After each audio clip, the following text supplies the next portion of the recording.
State మొత్తం ఒక ఎత్తు, ఆ జిల్లాలో మాత్రం సీన్ డిఫరెంట్. ఇలాగే ఉంది సిక్కోలు వైసీపీ పరిస్థితి. ఏ ప్రయత్నం చేసినా, ఎన్ని వ్యూహాలు రచించినా శ్రీకాకుళం జిల్లాలో వైసీపీకి ఏదీ కలిసి రావట్లేదట. సీనియర్లంతా సైలెంట్ అయిపోవడం, ఇంకో నేత సస్పెండ్ అవడంతో పార్టీ జోరు పెద్దగా కనిపించట్లేదట. కాస్త యాక్టివ్గా ఉన్న ఒక్కగానొక్క నేత లేటెస్ట్గా ఇరకాటంలో పడడంతో ఫ్యాన్ పార్టీకి మరింత ఇబ్బందికరంగా మారిందట. సిక్కోలులో ఫ్యాను గాలి వీచేదెప్పుడు? సీనియర్లమని ఊరేగిన నేతలంతా ఇప్పుడెక్కడున్నారు?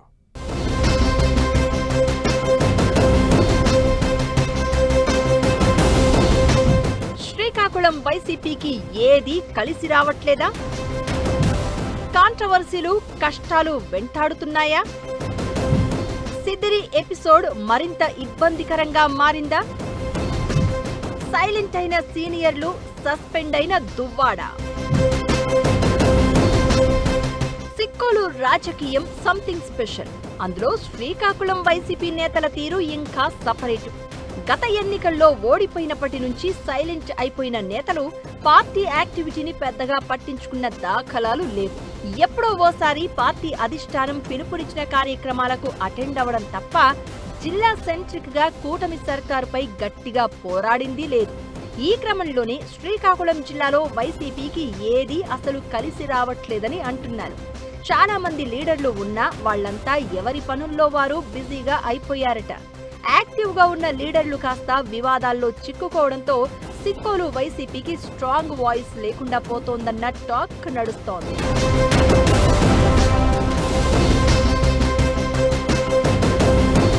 టెక్కలి నుంచి ఫైర్ బ్రాండ్ లీడర్ గా పేరున్న ఎమ్మెల్సీ దువ్వాడ శ్రీనివాస్ ఇప్పటికే సస్పెండ్ అయ్యారు.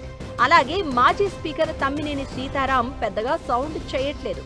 మరో మాజీ మంత్రి ధర్మాన ప్రసాదరావు మీడియా ముందుకు వచ్చి కూటమి సర్కార్పై దాడి చేసి వెళ్తున్నారు. ధర్మాన కృష్ణదాస్ అయితే గతంలో ఉన్నంత యాక్టివ్ గా కనిపించట్లేదు. ధర్మాన బ్రదర్స్ తో పాటు తమ్మినేని సీతారాం కూడా తమ వారసుల పొలిటికల్ ఎంట్రీ గురించి ఆలోచించే పనిలోనే బిజీగా ఉన్నారని వైసీపీ క్యాడరే చర్చించుకుంటున్న పరిస్థితి. ఇక సిక్కోలులో వైసీపీకి స్ట్రాంగ్ వాయిస్ గా ఉంటూ వస్తున్నారు మాజీ మంత్రి సిదిరి అప్పలరాజు. కూటమి ప్రభుత్వం మీద విమర్శలు చేస్తూ వైసీపీ అధినేత జగన్ ను ఎవ్వరు విమర్శించినా రివర్స్ అటాక్ చేస్తూ వస్తున్నారు. అయితే ఇప్పుడు ఆయనే చిక్కుల్లో పడ్డారు. జిల్లాలో 3 పార్టీలతో కూటమి పటిష్టంగా ఉంటే వైసీపీ ఎప్పటికప్పుడు ట్రబుల్లో పడుతూ సతమతమవుతోంది.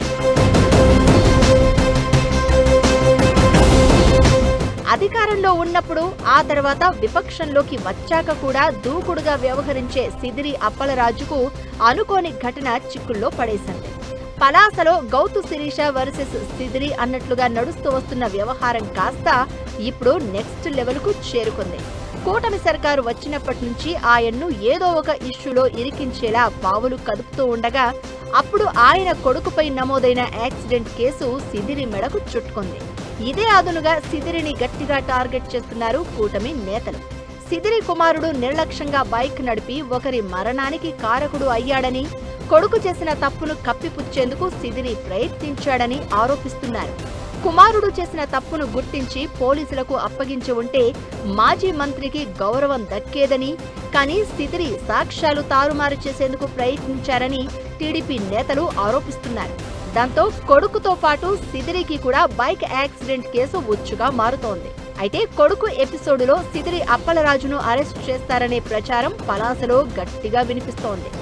ఎవిడెన్స్ ను తారుమారు చేసేందుకు ప్రయత్నించినట్టు ఆధారాలు ఉండడంతో సిదిరిని అరెస్ట్ చేయొచ్చని అంటున్నారు. కొడుకు ఆరవ్ వర్మ కేసు తెర మీదకు వచ్చినప్పటి నుంచి సిదిరి అప్పలరాజు మౌనంగానే ఉంటున్నారు. ఈ క్రమంలో ఆయన అరెస్ట్ అయినా కాకపోయినా గతంలో చూపించినంత దూకుడు, బలమైన వాయిస్ వినిపించే అవకాశం ఉంటుందో లేదోనన్న డౌట్స్ వైసీపీ క్యాడర్ ను వెంటాడుతున్నాయి.